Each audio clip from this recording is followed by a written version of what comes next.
Welcome to our channel. Today we how to register with Meta Business Suite for ad account setup, complete guide step by step clearly. Start by visiting the Meta Business Suite website. If you already have a Facebook account, log in using your credentials. If you don't have a Facebook account, create a new one by following the on-screen prompts. Once logged in, navigate to the Meta Business Suite homepage. Click on Create Account if you do not have a business account yet.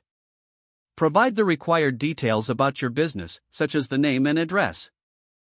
Select your business category from the drop-down menu to help Meta classify your account.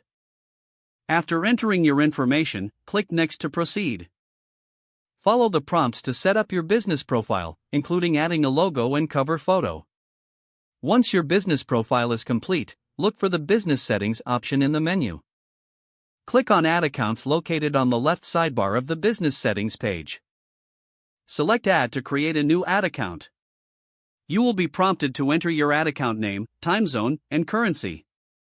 Make sure to choose the correct time zone and currency for your target audience. After filling in the required details, click Create Ad Account.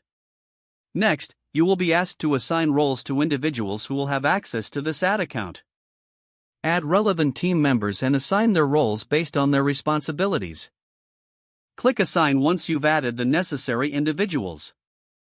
Now, navigate back to the main dashboard of the Meta Business Suite. Find the Ads section on the left sidebar. Click on Ads to start creating your first ad. Follow the prompts to set up your ad campaign, including objectives and audience targeting. After completing the setup, review all details once again before launching your ad. Your ad account is now ready for use, and you can start advertising on Meta platforms.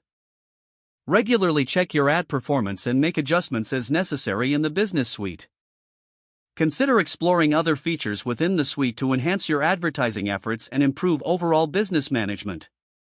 If the page does not load, refresh the browser or try again in a private or incognito window. Make sure you are using the correct email address, then retype it carefully to avoid small typos. If your password is not accepted, use the reset option and create a new strong password you can remember. Don't forget to like this video and subscribe to our channel for more step-by-step tech guides.